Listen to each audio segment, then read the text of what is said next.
All right, guys. So Liz Cheney, gave a testimony, I guess you can call it, at the January 6th committee hearing, and she tries to lay out in a very dry way what went down and all the contours behind the scenes. So let's take a look at it, and we'll break it down as we go here. Now, I will say, before we get into it, allow me to say, do not be one of those liberals or one of those Democrats who suddenly likes Liz Cheney, because Liz Cheney's voting record overrides whatever she might say or do here.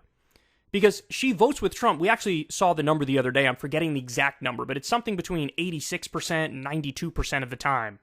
She votes with Donald Trump. So she is the problem that she's going after here. She's never met a tax cut for the rich and corporations that she didn't like. She's never met a war that she didn't like. She's a massive torture apologist. Of course, her dad is one of the biggest war criminals in U.S. history. So you can say, hey, on this thing you have a point, but like 97% of the time you don't. And the 97% overrides the 1%. That's fair. But it is kind of bugging me that I see on Twitter people who are liberals and Democrats basically saying, like, Liz Cheney should be the first female president.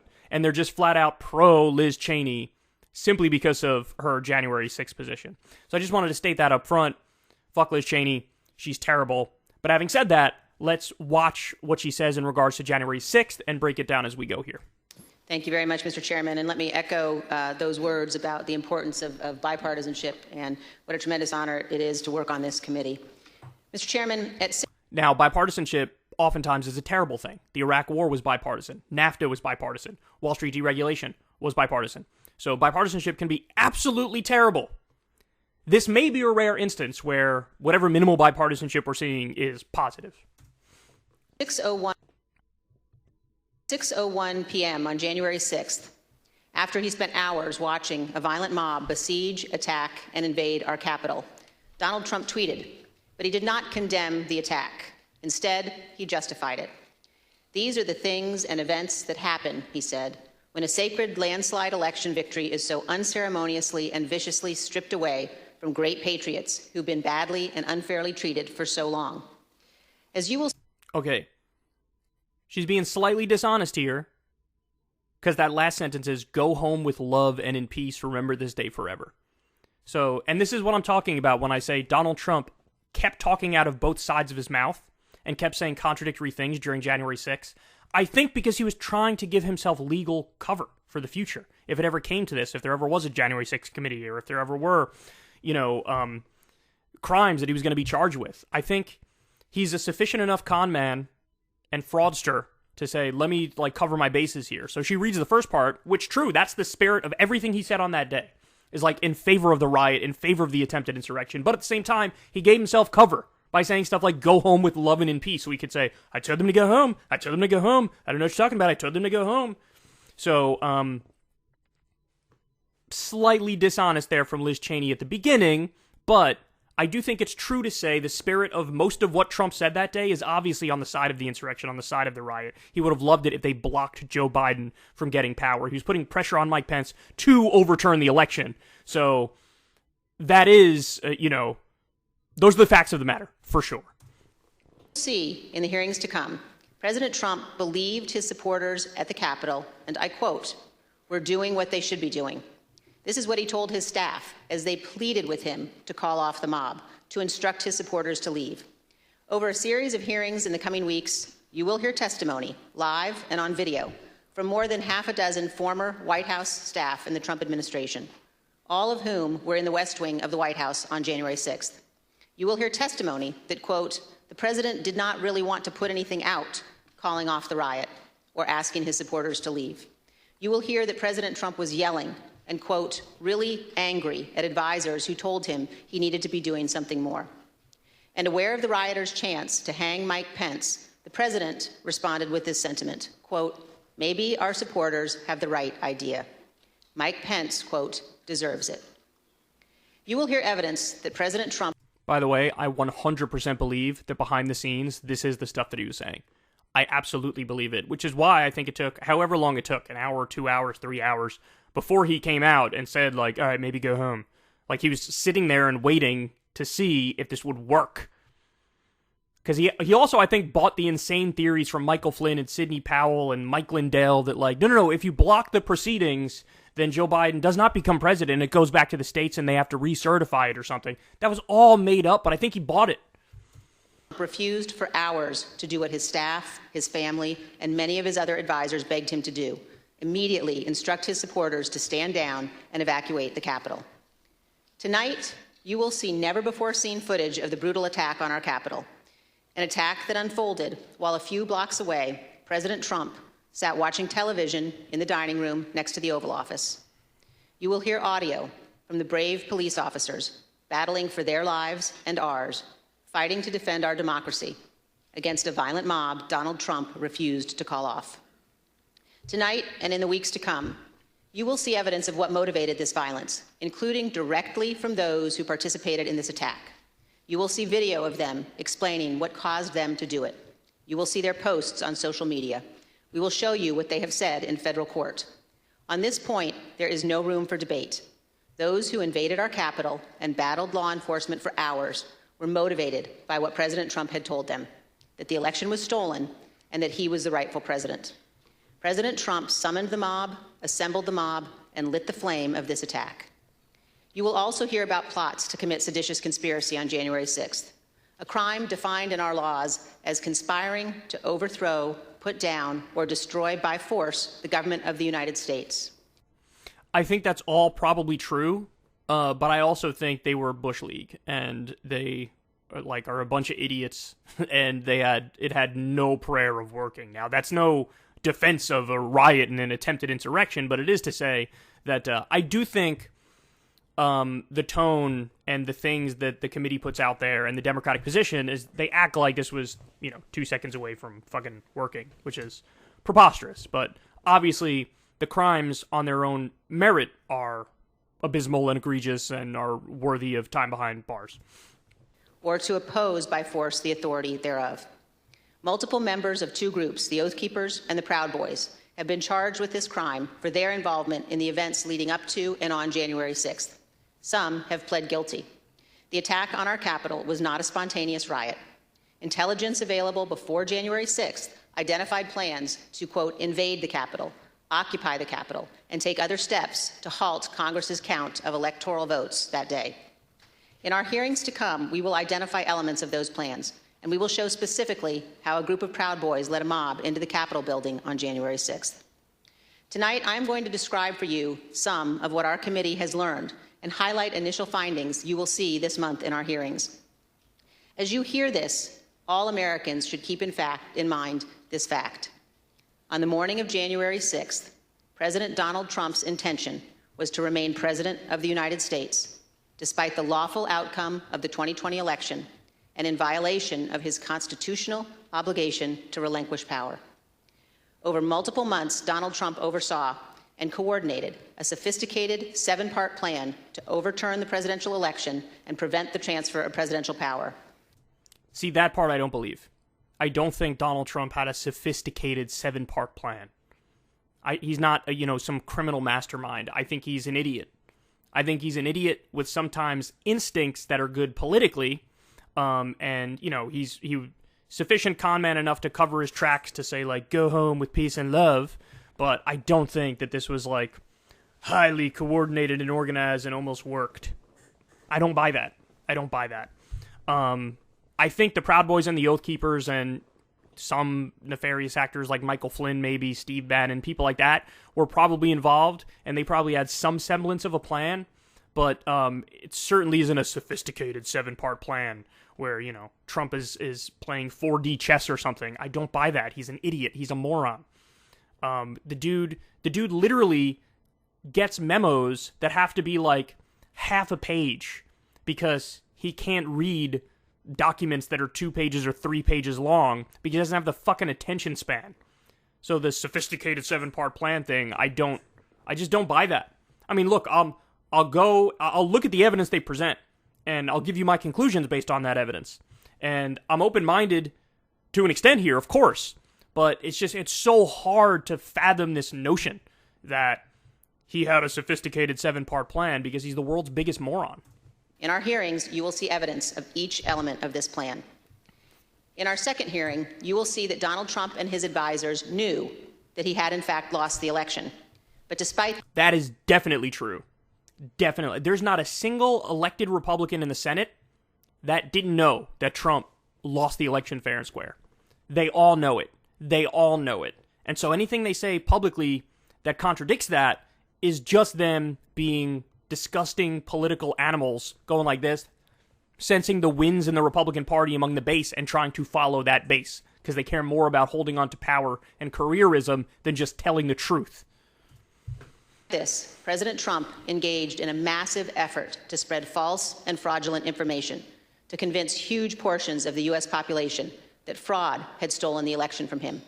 That's true. I think there's a debate as to whether or not Trump really started to believe the arguments from Sidney Powell and Mike Lindell and Michael Flynn and charlatans like that who are coming up with preposterous theories about how, like, Venezuela controlled the Dominion voting machines or whatever.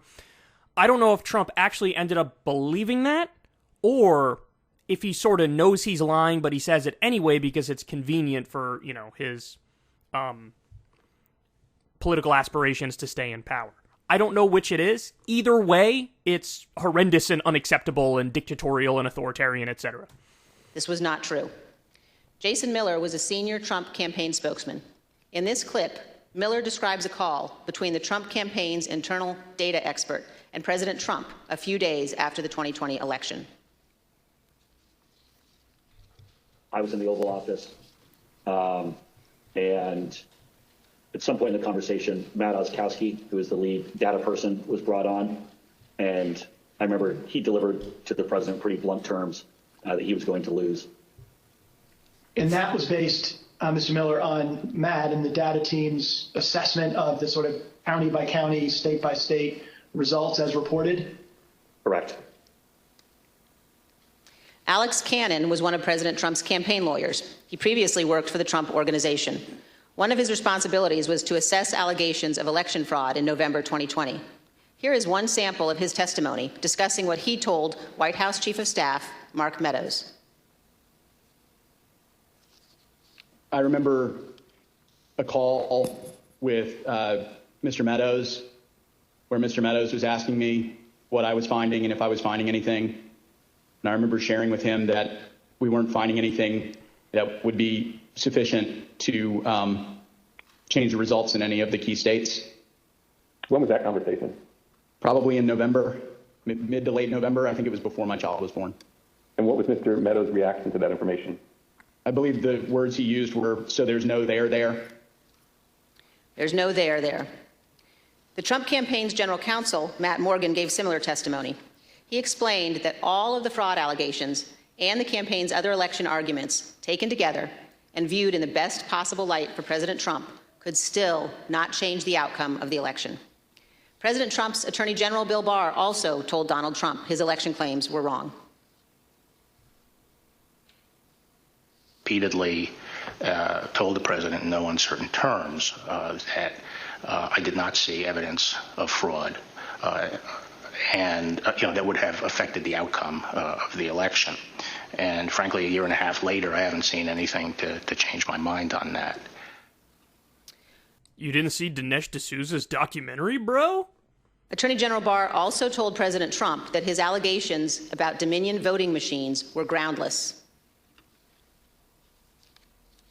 I saw absolutely zero basis for the allegations, but they were made in such a sensational way that they obviously were influencing a lot of people, members of the public, that there was this systemic corruption in the system and that their votes didn't count and that these machines controlled by somebody else were actually determining it, which was complete nonsense. And it was being laid out there. And I told them that it was crazy stuff and they were wasting their time on that. And it was doing a grave disservice to the country. But President Trump persisted, repeating the false Dominion allegations in public at least a dozen more times, even after his attorney general told him they were, quote, complete nonsense. And after Barr's resignation on December 23rd, the acting attorney general who replaced him, Jeff Rosen, and the acting deputy, Richard Donahue, told President Trump over and over again that the evidence did not support allegations he was making in public. Many of President Trump's White House staff also recognized that the evidence did not support the claims President Trump was making. This is the president's daughter commenting on Bill Barr's statement that the department found no fraud sufficient to overturn the election. How did that affect your perspective about the election when Attorney General Barr made that statement? It affected my perspective. I respect Attorney General Barr. So I accepted what he was saying. As you will hear on Monday, the president had every right to litigate his campaign claims, but he ultimately lost more than 60 cases in state and federal courts. The president's claims in the election cases were so frivolous and unsupported that the president's lead lawyer, Rudy Giuliani, not only lost the lawsuits, his license to practice law was suspended. Owned. Here's what the court said of Mr. Giuliani. Giuliani communicated demonstrably false and misleading statements to courts, lawmakers, and the public at large in his capacity as lawyer for former President Donald J. Trump and the Trump campaign in connection with Trump's failed effort at re-election in 2020. As you will see in great detail in our hearings, President Trump ignored the rulings of our nation's courts. He ignored his own campaign leadership, his White House staff, many Republican state officials. He ignored the Department of Justice and the Department of Homeland Security. President Trump invested millions of dollars of campaign funds purposely spreading false information, running ads he knew were false, and convincing millions of Americans that the election was corrupt and that he was the true president. As you will see, this misinformation campaign provoked the violence on January 6th. In our third hearing, you will see that President Trump corruptly planned to replace the Attorney General of the United States so the U.S. Justice Department would spread his false stolen election claims. In the days before January 6th, President Trump told his top Justice Department officials, quote, "Just say the election was corrupt and leave the rest to me and the Republican congressman." Senior Justice Department officials, men he had appointed, told him they could not do that because it was not true. So President Trump decided to replace them. He offered Jeff Clark an... Man, he is relentless. Trump is absolutely relentless. He's like, man, I'll just fire you if you don't do everything I say at the second I tell you to say it. Environmental lawyer at the Justice Department, the job of acting Attorney General. President Trump wanted Mr. Clark to take a number of steps, including sending this letter to Georgia and 5 other states, saying the U.S. Department of Justice had, quote, identified significant concerns that may have impacted the outcome of the election. This letter is a lie. The Department of Justice had, in fact, repeatedly told President Trump exactly the opposite, that they had investigated his stolen election allegations and found no credible fraud that could impact the outcome of the election. This letter and others like it would have urged multiple states to withdraw their official and lawful electoral votes for Biden. Acting Deputy Attorney General Richard Donahue described Jeff Clark's letter this way, quote, "This would be a grave step for the department to take and could have tremendous constitutional, political, and social ramifications for this country." The committee agrees with Mr. Donahue's assessment. Had Clark assumed the role of Attorney General in the days before January 6th and issued these letters, the ramifications could indeed have been grave. Mr. Donahue also said this about Clark's plan. And I recall toward the end saying, what you're proposing is nothing less than the United States Justice Department meddling in the outcome of a presidential election. In our hearings, you will hear firsthand how this... So what I'm getting from this is almost everybody surrounding Trump who was part of the staff prior to January 6th, they all were like, bro, you're being crazy. This shit is not true. You're asking everybody to go too far. Then he would fire somebody, bring in somebody new, and that person would be like, I'm not doing that shit. That shit is crazy. So, in a weird way, on this specific issue, the institutions, quote unquote, held. They held. Because he wasn't able to find enough truly psychotic, Kool-Aid drinking true believers. There wasn't a Michael Flynn or a Mike Lindell for every single position around him, so he couldn't build out, the narrative that he wanted and make it hold. So, as much as I despise all the loathsome people involved in this, whether it's Cheney here or Bill Barr or whoever, fill in the blank with whatever staffers were like, hey man, this is crazy. On this specific issue, they did the thing that they were supposed to do. There's no doubt about it. I mean, clearing the lowest bar ever. Hey, don't overturn whatever remains of our constitutional Republican representative democracy. But still, it bears repeating that They did the thing they were supposed to do. There's no doubt about that. Senior leadership of the Department of Justice threatened to resign, how the White House counsel threatened to resign, and how they confronted Donald Trump and Jeff Clark in the Oval Office. The men involved, including Acting Attorney General Jeff Rosen and Acting Deputy Attorney General Richard Donahue, were appointed by President Trump. These men honored their oaths of office, they did their duty, and you will hear from them in our hearings. I'm telling you, I don't know if there are going to be any legal ramifications for Trump. I genuinely don't. But this is actually hurting him with the public. I think there's no doubt about it. I think anybody who would consider themselves like an independent or a moderate, or even somebody who's like an independent but sort of caucuses with the Republicans, they're going to look at this and be like, all right, this motherfucker's crazy. So he's always going to have his base, his hardcore base of support. But if that number is stuck at 30% or 20%, he ain't winning another national election. It's not happening. By contrast, Jeff Clark has invoked his Fifth Amendment privilege against self-incrimination and refused to testify. Representative Scott Perry, who is also involved in trying to get Clark appointed as Attorney General, has refused to testify here. As you will see, Representative Perry contacted the White House in the weeks after January 6th to seek a presidential pardon. Multiple other Republican congressmen also sought presidential pardons for their roles in attempting to overturn the 2020 election. In our fourth hearing, we will focus on President Trump's efforts to pressure Vice President Mike Pence to refuse to count electoral votes on January 6th. Vice President Pence has spoken publicly about this. President Trump is wrong. I had no right to overturn the election. The presidency belongs to the American people and the American people alone. And frankly, there is no idea more un-American than the notion that any one person could choose the American president. What President Trump demanded that Mike Pence do wasn't just wrong. It was illegal, and it was unconstitutional. You will hear this in great detail from the Vice President's former general counsel. Witnesses in these hearings will explain how the former Vice President and his staff informed President Trump over and over again that what he was pressuring Mike Pence to do was illegal. As you will hear, President Trump engaged in a relentless effort to pressure Pence, both in private and in public. You will see the evidence of that pressure from multiple witnesses, live and on video. Vice President Pence demonstrated his loyalty to Donald Trump consistently over 4 years, but he knew that he had a higher duty to the United States Constitution. This is testimony from the Vice President's Chief of Staff.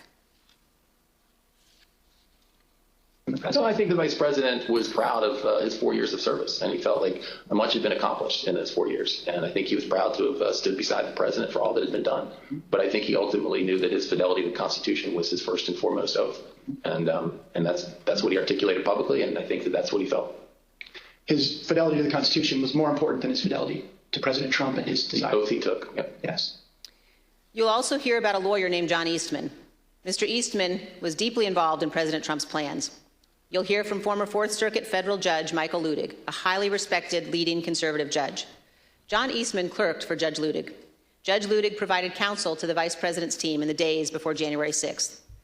We covered that. This is the dude who basically was like, look, there is no legal argument that's correct that Trump is making about how, I get to stay in office because you just send it back to the states and you refuse to accept the results of the election and they have to recertify it. And there were these, conservative judges who were talking to Mike Pence who were like, all of that is untrue. He's just dead wrong. And so those voices impacted Pence as well.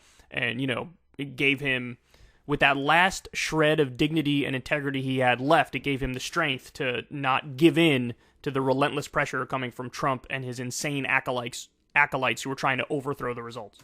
The judge will explain how Eastman, quote, was wrong at every turn. Oh, excuse me. Eastman was the one who was taking the Trump position, and then the other one that she mentioned is the one who was backing Pence and telling him, no, there's no argument for you to be able to overturn the results of the election. And you will see... And I know that because we covered a previous segment when this news first came out. It was dropped on CNN, and we covered it on the show. The email exchanges between Eastman and the Vice President's counsel as the violent attack on Congress was underway. Mr. Jacob said this to Mr. Eastman: "Thanks to your bullshit, we are under siege." You will also see evidence that John Eastman did not actually believe the legal position he was taking. In fact, a month before the 2020 election... So just telling Trump what he wanted to hear. Eastman took exactly the opposite view on the same legal issues. God, so many, charlatans and careerists. In the course of the Select Committee's work to obtain information from Mr. Eastman, we have had occasion to present evidence to a federal judge. The judge evaluated the facts, and he reached the conclusion that President Trump's efforts to pressure Vice President Pence to act illegally by refusing to count electoral votes likely violated 2 federal criminal statutes. Again, I can't get too hype over stuff like this because I feel like Trump always finds a way to wiggle out of accountability. So I don't know if they're actually going to be able to indict him or convict him on anything. I really don't. But again, I do think this is having a political impact that makes it so that the other Republicans who are thinking about running in 2024, and we have a story on this later, are like, maybe it is a good idea to run even if Trump runs. And the judge also said this: if Dr. Eastman and President Trump's plan had worked, it would have permanently ended the peaceful transition of power, undermining American democracy and the Constitution. If the country does not commit to investigating and pursuing accountability for those responsible, the court fears January 6th will repeat itself. Every American should read what this federal judge has written. The same judge, Judge Carter, issued another decision on Tuesday night, just this week, indicating that John Eastman and other Trump lawyers knew that their legal arguments had no real chance of success in court, but they relied on those arguments anyway to try to, quote, overturn a democratic election. You know, and look, again, I think a lot of these people are just doing it because they want to snuggle up to Trump because Trump was president and they want to hitch themselves to that wagon. But I don't know, are some of them true Kool-Aid drinkers? Do they actually think like Dinesh D'Souza and Mike Lindell are spitting facts? Either way, it's disturbing that anybody could believe it. And you will hear that while Congress was under attack on January 6th and the hours following the violence, the Trump legal team in the Willard Hotel War Room continued to work to halt the count of electoral votes. In our 5th hearing, you will see evidence that President Trump corruptly pressured state legislators and election officials to change election results. You will hear additional details about President Trump's call to Georgia officials, urging them to, quote, find 11,780 votes, votes that did not exist, and his efforts to get states to rescind certified electoral slates without factual basis and contrary to law.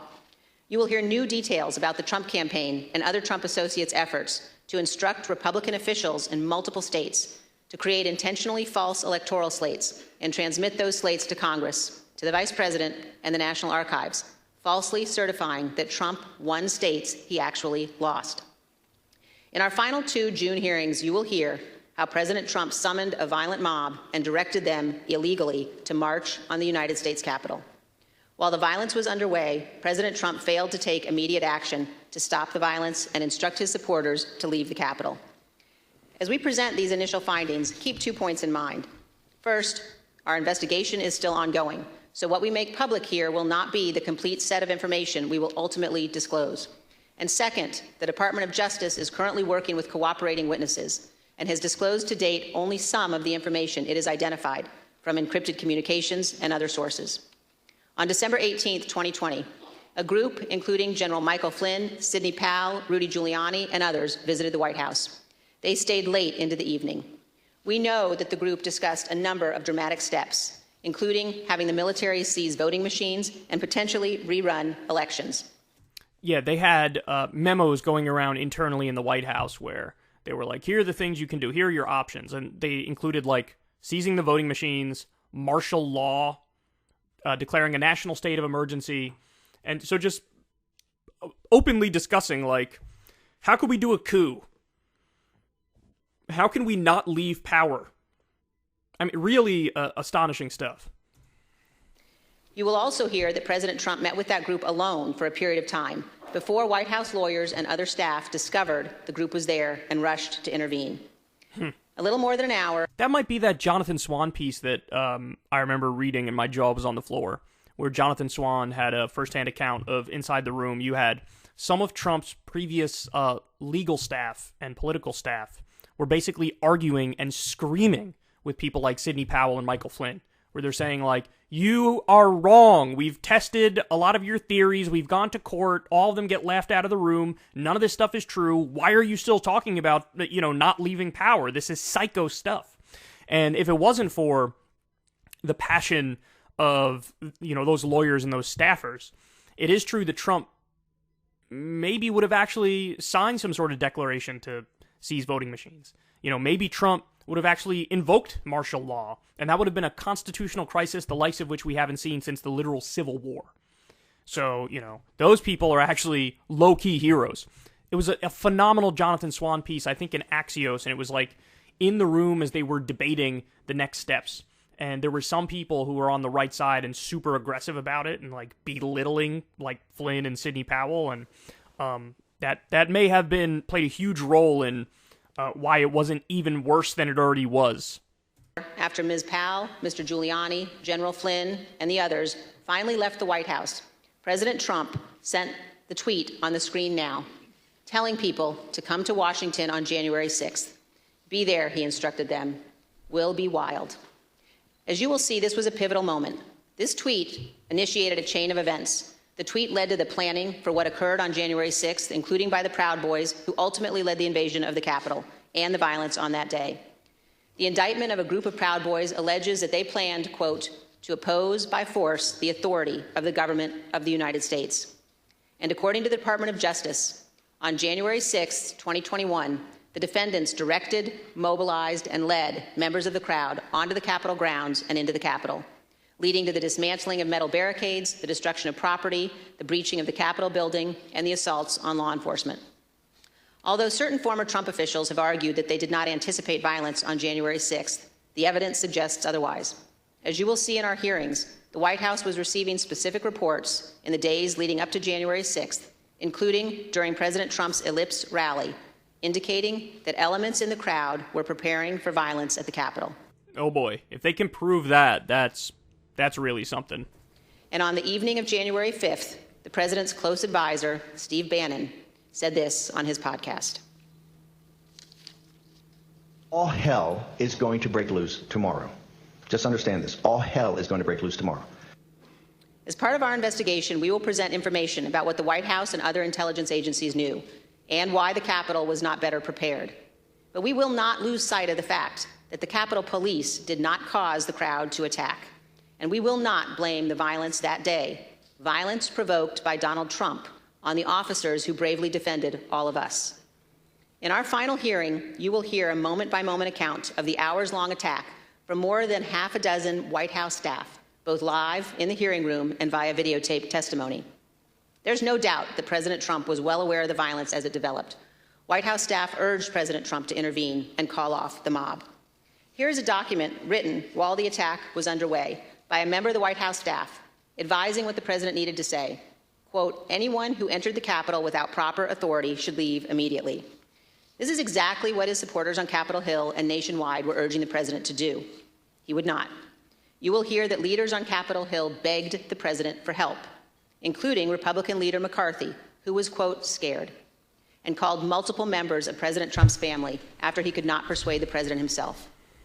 Not only did President Trump refuse to tell the mob to leave the Capitol, he placed no call to any element of the United States government to instruct that the Capitol be defended. He did not call his Secretary of Defense on January 6th. He did not talk to his Attorney General. He did not talk to the Department of Homeland Security. That's sort of damning, isn't it? That is sort of damning. Like, okay, if you really want to protect Congress, stop the riot, stop the attempted insurrection, I mean, the first call, as soon as one person breaches the Capitol, the first call you make, I mean, maybe you get called DC police, but, call in the National Guard, talk to the Department of Homeland Security, talk to the, Secretary of Defense, something. He didn't talk to any of them. Any of them. That's sort of a tacit admission that he's like, I sort of like this, and I want this to succeed. President Trump gave no order to deploy the National Guard that day, and he made no effort to work with the Department of Justice to coordinate and deploy law enforcement assets. But Vice President Pence did each of those things. For example, here is what General Milley, the chairman of the Joint Chiefs of Staff, testified to this committee. There were 2 or 3 calls with Vice President Pence. He was very animated, and he issued very explicit, very direct, unambiguous orders. There was no question about that. And he was, and I can get you the exact quotes, I guess, from some of our records somewhere. But he was very animated, very direct, very firm. and to Secretary Miller. Get the military down here, get the Guard down here, put down this situation, etc. By contrast, here is General Milley's description of his conversation with President Trump's Chief of Staff, Mark Meadows, on January 6th. He said, we have to kill the narrative that the Vice President is making all the decisions. They're just covering. Meadows was just trying to cover for Trump. Jesus Christ. We need to establish the narrative that, that the president is still in charge and that things are steady or stable or what's that thing. I immediately interpret that as politics, politics, politics. Red flag for me personally, no action, but I remember it distinctly. And you will hear from witnesses how the day played out inside the White House, how multiple White House staff resigned in disgust, and how President Trump would not ask his supporters to leave the Capitol. It was only after multiple hours of violence that President Trump finally released a video instructing the riotous mob to leave. Yeah, and he also was like, "You're wonderful people, you're very special people, you're amazing. I understand why you're mad. You have every right to be mad. This was a stolen election, but please leave." So again, talking out of both sides of his mouth.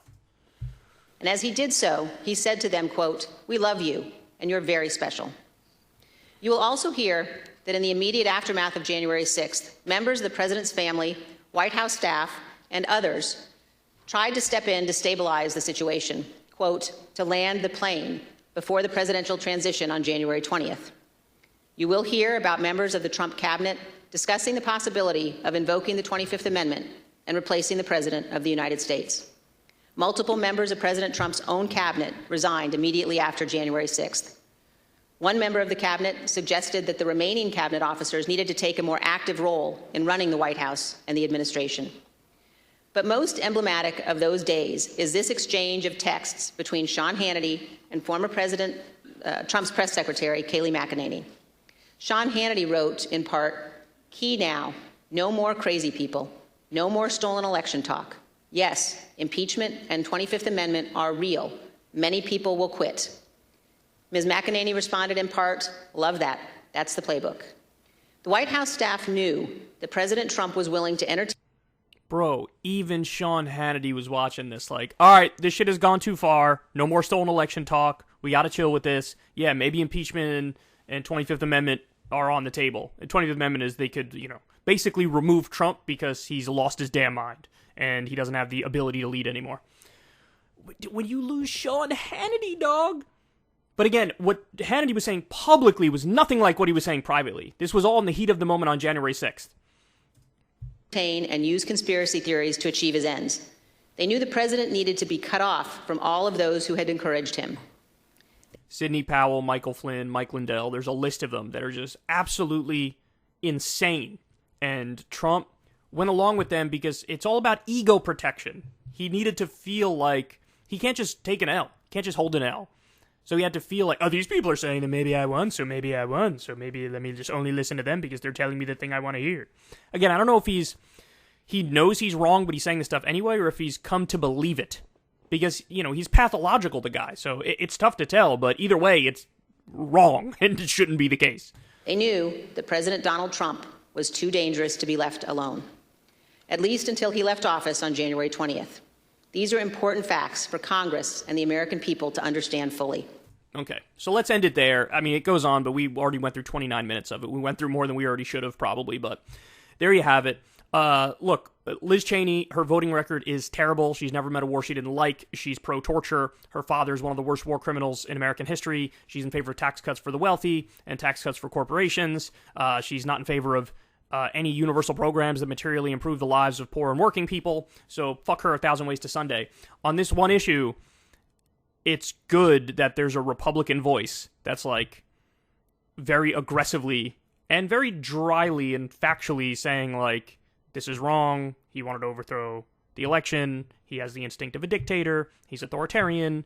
And, he should be charged, basically. Again, I don't know if they'll actually get him on any charges, but I do think that this is having a political impact. Whereas previously, I understand that part of the whole point here is the theater of it, right? To show, remember how bad this is? Remember how terrible this is? These Republicans, you can't vote for them. They're insane. That look at Trump. You can't vote for him. He's insane. So, and nobody should deny that the theater part of it is real. And I think that's why a lot of Republicans are mad at Liz Cheney. So they're like, oh, you're hurting Republicans' electoral chances or whatever. But it is also substantive in the sense that you're reminding people of how Trump is a dictator wannabe, and he has those instincts, and he wants to be authoritarian. He wanted to overthrow the election. And that's all fair game, man. Now, again, ultimately, I don't know if this stuff is going to override the inflation numbers and the gas prices and all the other, the endless number of issues under the Biden administration. The fact that hasn't materially done anything to improve people's lives since the $1,400 checks he cut over a year ago. So I don't know if this will override that, but looking at it now, the political impact I do think is important. And it also, I think, like I said, emboldens the other Republicans to say, well, maybe we should run against Trump. And it's slowly but surely chipping away at Trump. You never count him out, because everybody always counted him out every step of the way, and he always proved them wrong. But this is more powerful than I thought it would be. And what it looks like is literally 95% of the other Republicans who were Trump's allies behind the scenes, who were his staffers, etc., were like, this is unacceptable, and he's wrong. And the public should know that. The public should know that, and now we're learning it. Ever since Adpocalypse, when YouTube defunded all independent news and politics overnight, we haven't trusted them. We know they can pull the rug out from underneath us at any time. If you enjoy this content, please consider tipping $1 or $2 per month on the Secular Talk Patreon. Link in the video description box below. Thanks for your support.